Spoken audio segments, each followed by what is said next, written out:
Je suis née à Vienne, et ma date de naissance, où elle est là. Je suis née à Vienne, en Isère. Je suis née le 29 novembre 1938. Voilà. Mais pourquoi je ne me rappelle pas où et quand, à Vienne? Maintenant, il est vrai que les petits détails, c'était maman qui les détenait. Et elle nous racontait au fur et à mesure des petites anecdotes. Mais j'ai été sotte parce que il fut un temps où elle aurait pu m'en raconter un peu plus si je l'avais questionné. Mais voilà, le problème, on est trop pressé peut-être. Et on ne se rend pas compte que, on ne se rend pas compte que la maman est là, mais qu'elle elle restera pas indéfiniment. Voilà. J'ai une sœur, Michel, qui a 4 ans de moins que moi. Elle habite chez les Olives, à Marseille. Et j'avais un frère, Max. Il est parti. Il est parti il y a des années. Il est parti pas d'une vilaine maladie, mais d'une mauvaise santé qu'il a ignorée. Voilà. Il a ignoré ma soeur quand elle lui disait Max, si tu as un problème, on en parle au docteur. Non, non, non, pas de docteur, je n'en veux pas. Voilà. Alors, il est parti. Papa était deux fils d'enfants de cultivateurs. Ils étaient paysans à Vienne. Et, et papa étant l'aîné, il est plus souvent attaché aux travaux des champs qu'à l'école. Et bon, mais enfin, quand même, il savait lire et écrire, mais il aurait peut-être aimé. Bon, ben, c'est comme ça. Alors que mon oncle Robert, qui était plus jeune, eh bien, lui, il est allé à l'école et voilà. Bon, c'est comme ça, à l'époque. Et ma maman, ben, elle était, comment on appelle ça? Elle travaillait comment? Elle était pas femme au foyer, non. Euh, Elle travaillait pour des gens qui l'appelaient, qui la demandaient, et elle était tellement bien connue que elle avait un esprit assez. Enfin, on va appeler Madame Blanchon, voilà. Et quant aux enfants, on disait, si vous n'êtes pas sage, on va appeler Monsieur Blanchon. Papa était, je n'ai pas de photos, je dois avoir des photos, mais quelque part, je ne sais pas où, il était grand et costaud, et puis un peu rougeau de teint, et l'air un peu renfrogné, toujours bougon, voilà. Alors que c'était l'homme, quand Frédéric est venu au monde, qu'il a eu la varicelle, et qu'à la crèche on ne l'a pas voulu, à Pont-de-Vivou, eh bien, moi je travaillais, j'étais coiffeuse. Hein. Et j'ai dit à papa, qu'est-ce que je fais? Je m'arrête de travailler. Il me dit surtout pas, continue, c'est moi qui vais venir. Et deux plans de cuc, il a laissé toutes ses affaires, tous ses livres, ses bouquins, et il est venu garder Frédéric à la Pauline. Vous connaissez pas la Pauline? C'est de l'autre côté de Marseille, du côté de Mazargues. C'est grâce à ça que j'ai pu continuer à travailler parce que papa était là pour garder Frédéric. Voilà. Je ne les ai peut-être pas assez aimés parce qu'à l'époque, je ne dis pas que j'avais tout qui me coulait dans les mains, mais je ne demandais rien à la vie, j'avais tout ce qu'il me fallait. D'après moi, j'étais coiffeuse.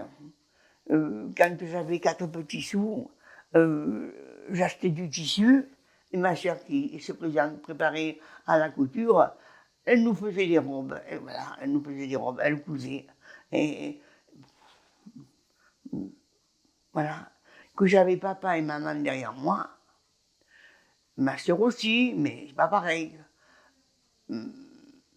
Papa et maman derrière moi et maman, comment dirais-je, elle m'a toujours aidé, mais je m'en rendais pas compte. Voilà. Quand vous avez des choses et que vous croyez qu'ils vont être éternelles, ben, vous vous trompez, mais alors largement, parce que il n'y a rien d'éternel de toute façon, pas plus les choses que les gens, mais c'est dommage parce que après, quand ils sont partis, on se dit, oh ben tiens, s'ils étaient là, on aurait pu leur dire ça, on aurait pu leur demander ça. Seulement, est-ce que c'est vrai ou est-ce que c'est moi qui l'imagine maintenant? Est-ce que je me suis comporté correctement? C'est-à-dire que si je ne puis, je les ai remerciés, non pas avec de l'argent, je n'en avais pas. Voilà, mais non, voilà. Mais je ne sais pas. Parce que j'ai toujours été correct, je ne sais pas. Je l'espère. J'ai mes écoles, mais j'étais pas une, une étoile filante, je sais pas je veux dire que je travaillais, j'aimais, mais c'est toujours pareil, j'étais tout ce que j'apprenais, je l'oubliais la fois d'après. Alors, maman me le faisait copier, je copiais mes leçons, et bien, là maintenant, il m'est resté qu'une seule date d'histoire de France, le 14 juillet 1789, la prise de la Bastille. C'est tout. Pourquoi? J'en sais rien. Voilà. Et pourtant, maman me les faisait écrire. Elle me disait, allez, Yvette, allez, prends un papier, un crayon et si je désobéissais, eh ben, c'était les leçons qu'elle me faisait copier 3 ou 4 fois de suite. Hein. Mais sans ça, le jour où j'ai eu 0 de conduite, maman elle me dit, alors Yvette, ton carnet, quand est-ce que tu vas me le donner? Oh, je dis, maman, on n'a pas encore eu. Ah bon? Si je vois madame Farcé, c'était la directrice. Je lui demanderai, ah ben, si tu veux, maman, je savais fort bien, moi, le carnet il était dans mon sac, dans mon cartable. Mais j'avais eu un 0 en conduite. Pourquoi? Ben parce que peut-être j'avais eu la langue un peu trop longue. Ben, bon. Et, et puis la fatalité a voulu que maman rencontre madame Farté un jour en sortant de son travail. Et quand je suis arrivé à l'école, alors à l'école, à la maison, maman était, elle avait pas un regard avenant. Elle me dit, alors Yvette, tu n'as rien à me dire? Je dis, bon, il ne s'est rien passé ce matin, non. Ah oui, et ton carnet, où est-il? Ah, elle me dit, Yvette, attention à ce que tu vas dire. Il vaut mieux comment qu'elle disait? Il vaut mieux un message, un mensonge bien arrangé qu'une mauvaise vérité. Je dis, maman, pourquoi tu me parles comme ça? Parce que tu sais, j'ai rencontré Mme Farcé. Bon, alors j'ai compris, c'est pas la peine que je tergiverse plus loin. Ben, j'ai dit, oui, d'accord. Elle me dit, pourquoi tu me l'as pas donné? Ben, parce que j'ai un 0 en conduite. Un 0 en conduite? Qu'as-tu fait? Ah ben, je dis, je sais pas. Et je me rappelle pas, mais je sais que j'ai dû faire une sottise. Pour mériter un 0 en conduite, j'ai dû avoir encore la langue trop longue. Et d'ailleurs, Madame Fartier, elle a dit à maman, ben, Yvette, je lui ai mis un 0 parce qu'elle s'est permis de, de parler pendant que j'étais en train de faire le cours. Ça, c'était un grand défaut chez moi. Et ça a toujours été. Mon fils aîné, Frédéric, il me dit toujours, maman, tu parles trop, ça va t'amener des soucis. Eh ben, j'ai dit, écoute, tu sais, moi, ce que j'ai à dire, c'est la vérité. Alors, si vraiment ça doit m'amener des soucis, eh bien, dans ces conditions, je ne dis pas que je ne parlerai plus, c'est faux, je n'y arriverai pas. Mais ce que je dis que la vérité. Je ne dis pas de mensonges, non. Parce que les mensonges, je me suis aperçu que si vous dites des mensonges, la fois d'après, ce mensonge, eh ben, il est, comment dirais-je, il est surchargé par un autre mensonge. Finalement, ça vous oblige à dire encore un autre mensonge. Et c'est un enchaînement, non.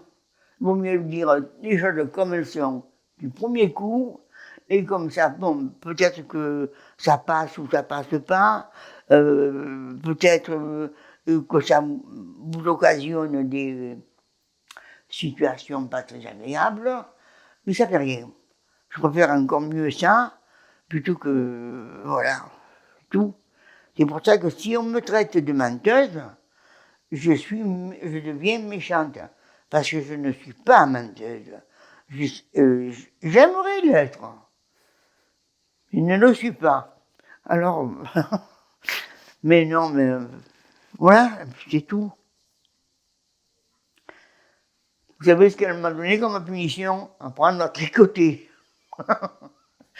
Elle m'a appris, elle m'a dit, tu vas te mettre à tricoter. J'ai dit, maman, j'ai jamais tricoté de ma vie. Eh bien, c'est l'occasion, elle m'a dit.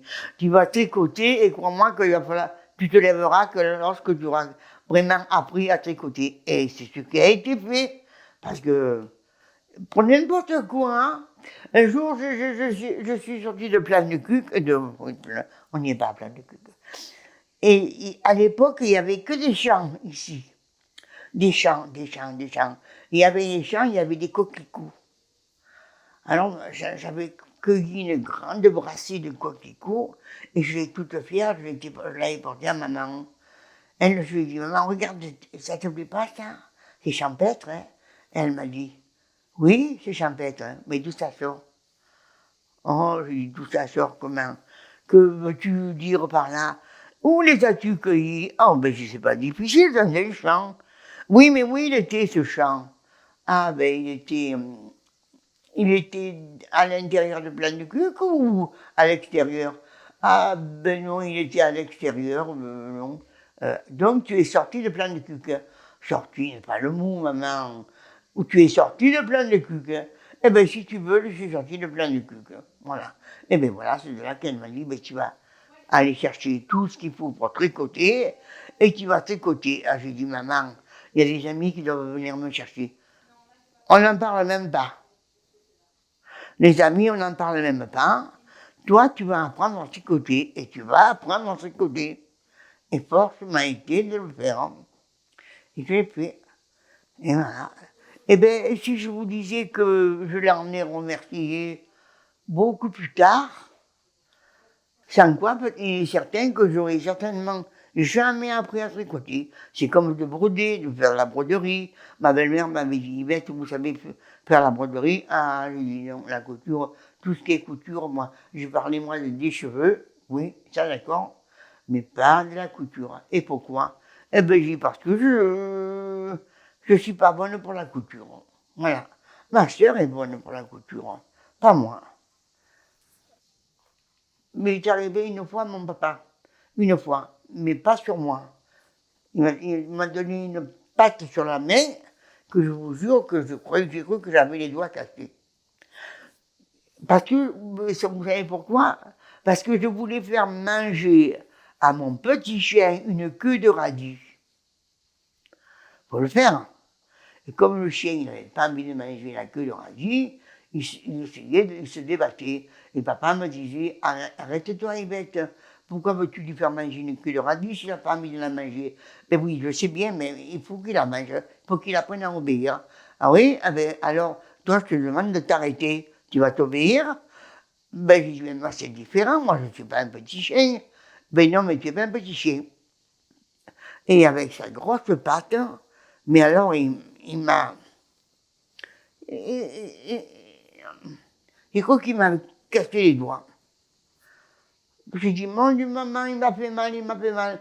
Maman m'a dit, la prochaine fois, quand ton père te dira de t'arrêter, tu le feras. Eh ben, c'était une philosophie qui m'arrangeait pas trop, mais Après tout, elle avait raison, je l'avais mérité. Et tout a été comme ça, tout au long de ma vie, où je l'ai mérité, où je ne l'ai pas mérité, mais enfin, je l'ai pris avec une certaine philosophie, même si j'étais colère contre. Ben, papa était docker. Je ne sais pas si je vous l'ai dit.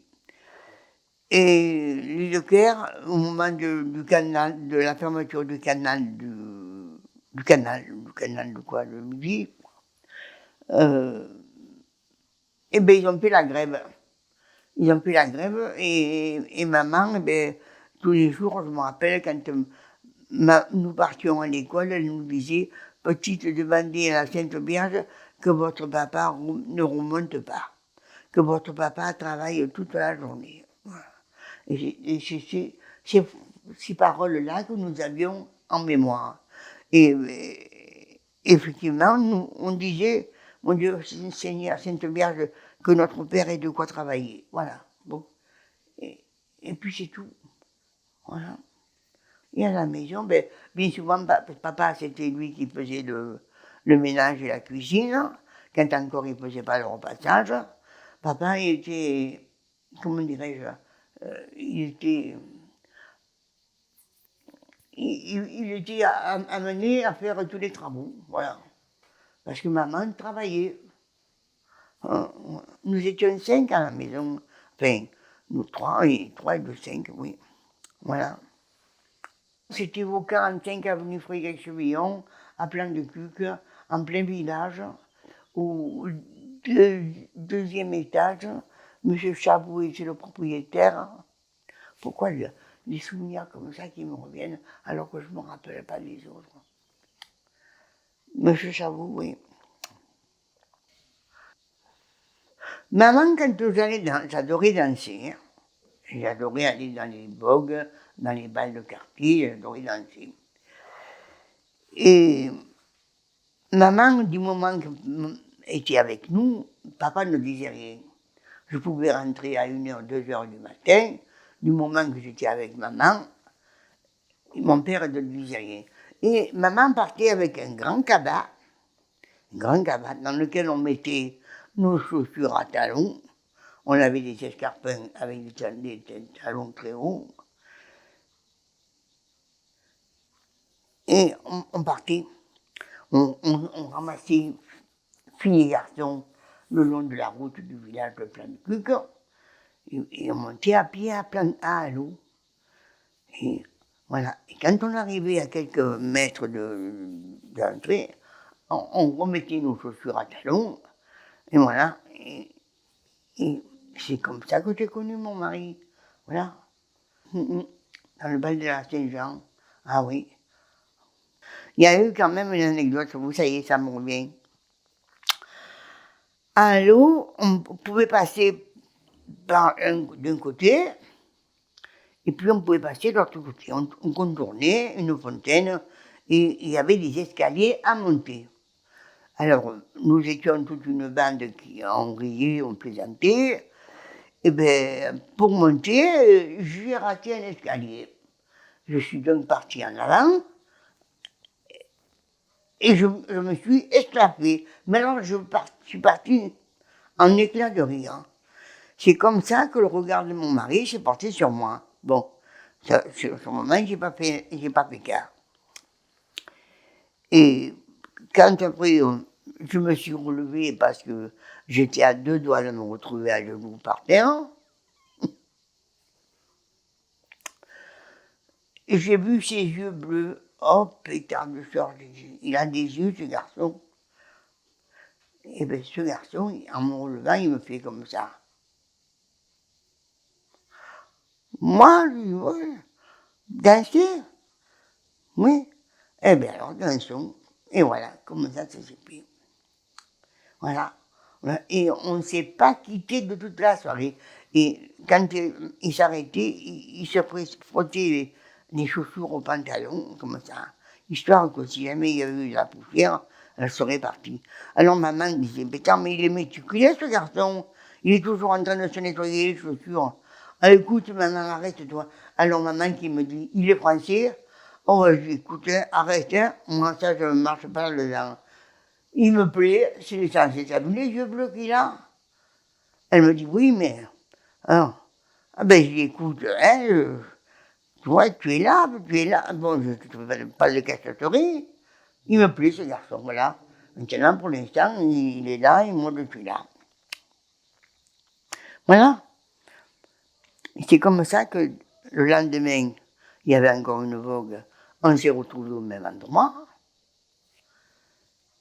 Et dans la semaine qui est venue, il y avait encore des vagues, des vogues.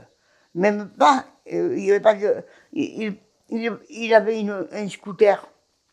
Il avait un scooter. Alors, il m'a dit, si vous voulez, je vous ramène à plan de cul un scooter. Je lui dis, non, non, non, pas la peine. Je pars à pied. Alors, il me dit, pourquoi vous n'aimez pas les scooters? Je lui dis, non, c'est pas la question. Et il y a maman. Où voulez-vous la mettre, maman?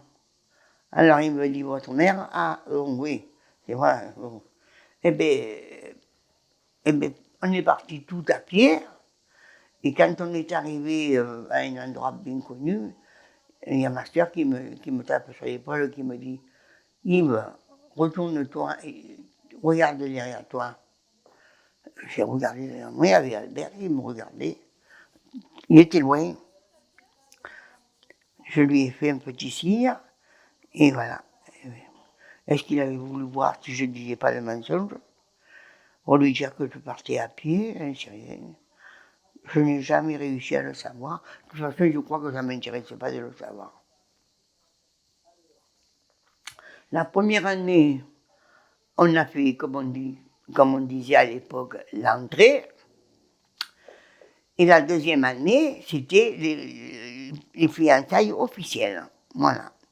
Donc, la deuxième année, j'ai été fiancée. Il m'avait remis une belle bague que j'ai. Elle est ici, mais elle est dans le coffre. Mais voilà. Ma belle-mère, ma belle-mère était très gentille, mais elle avait choisi pour moi. Et quand j'ai vu ce qu'elle avait choisi, j'ai dit, j'en veux pas. C'était gros, c'était mastoc, ben, c'était pas à mon goût, voilà. Alors je lui ai dit, non, ça je veux pas. Il me dit, ben, si tu veux pas, laisse-le, nous allons voir le bijoutier. Et nous sommes allés voir le bijoutier à la place de l'Opéra, à Marseille. Et il m'a dit, attendez, mademoiselle, je vais vous chercher. Et moi c'est là où je vous dis qu'il y a des moments où j'étais vraiment... J'aurais pu me poser la question, combien ça allait coûter? À aucun moment. Non pas que j'étais pas très intéressée par l'argent, mais enfin, j'aurais pu quand même me poser la question si Albert, ça ne lui posait pas de problème. Eh bien, je me suis même pas rendu compte, pas du tout. Alors, le bijoutier me dit, qu'est-ce que vous voulez, si vous voulez là, ah, j'ai dit, je veux quelque chose de fin, de mince, de très léger, bon, voilà. Je vois ce que vous voulez, mais bon, effectivement, il m'avait fait ce que je désirais. Et Albert de dire, faites ce que ma fiancée vous a demandé, et tout ira bien. Voilà. Bon, eh bien, que demander de plus? Là-dessus, ma belle-mère me dit, Yvette, ne cherchez pas votre, comment elle m'a dit, votre cadeau de fiançailles, je ne sais pas. Je lui dis non, mais je ne cherche pas, bon, non. Moi vous savez. Elle me dit, parce que vous avez eu ce qui vous revenait. Oh, alors là, j'ai dit, que voulez-vous dire? Que voulez-vous dire? Qu'est-ce que c'est qui me revenait? Elle me dit, ben, comment croyez-vous que le bijoutier a fait la bague de fiançailles? Ah, je ne sais rien, moi. Je l'ai commandé, c'est vrai, je ne dis pas, mais je ne savais pas avec quoi il allait le faire. Eh bien, il l'a fait avec les boucles d'oreilles de la grand-mère, avec ceci, avec cela. Ah, ben j'ai dit, toutes mes excuses. Mais non, mais je ne demande rien, moi. Hein. Je ne vous ai jamais rien demandé. Elle me dit, non, mais je préfère mieux vous avertir. Mais j'ai dit, mais avertissez-moi, ça ne me dérange pas. Et je l'ai toujours, cette personne. Et elle a une valeur, je ne sais pas la valeur qu'elle a, pour moi, ça ne m'intéresse pas, mais la valeur qu'elle a sentimentalement, elle est inestimable. Voilà, c'est tout. Le problème, c'est qu'Albert, lui, est parti. La maladie du Charcot. Saleté, ça. Où c'est qu'il est allé la chercher, cette maladie? Nous habitions plein de cucs. C'est un petit village avec un clocher et un cimetière, enfin, et tout le monde se connaît. Alors, maman, je lui avais dit que je sortais avec Albert, qu'Albert m'attendait au petit pont là-bas, quand il arrivait, avec moi, je partais avec ma sœur, parce que seule, ça ne m'aurait pas plu. Mais je partais avec ma sœur, et ma sœur, quand elle entendait le moteur, comment on appelle ça, le cyclo de la Vespa d'Albert, elle me disait, tiens, il arrive, allez, je te laisse. Et elle partait. Mais les gens en plein de cul me voyaient au petit pont, d'un côté ou d'un autre, à telle heure ou à telle heure. Bon. Un jour, il y a une dame qui dit à maman, Madame Blanchon, il faut que je vous apprenne quelque chose. Ah, il va falloir que vous surveilliez Yvette. Ah, et pourquoi? Qu'est-ce qu'elle a fait, Yvette? Ben, elle rencontre tous les soirs un garçon au petit pont d'Allo là-bas. Alors maman a dit, mais je le sais. Ah, vous êtes au courant et vous dites rien, et qu'est-ce que vous voulez que je fasse? Qu'est-ce que vous voulez qu'il passe sur un pont? Voilà. Elle m'a dit, ben à vous de voir. Ben voilà, et mon papa m'avait dit, Yvette, comment il avait dit? Yvette, qui se couche deux, se relève trois. Oh, je dis, papa, tu sais, si j'avais dû vouloir le faire avant, eh ben, je l'aurais pu bien avant. Il me dit, parce que regarde cette fenêtre, tu y passes tout droit. Eh ben, j'y passerai tout droit, je dis. Mais je verrais bien si j'avais dû le faire, j'aurais dû le faire avant, alors. Voilà, c'est tout. Mais ça ne me faisait pas peur, parce que, bon, je ne critique pas à qui ça est arrivé, t'en es regardant. Mais moi, voilà. Le problème, c'est que mon mari est parti. Ça, c'est quelque chose que personne ne pourra me résoudre. Albert, du jour où je l'ai connu, il ne m'a plus quitté. On était un peu hors du temps.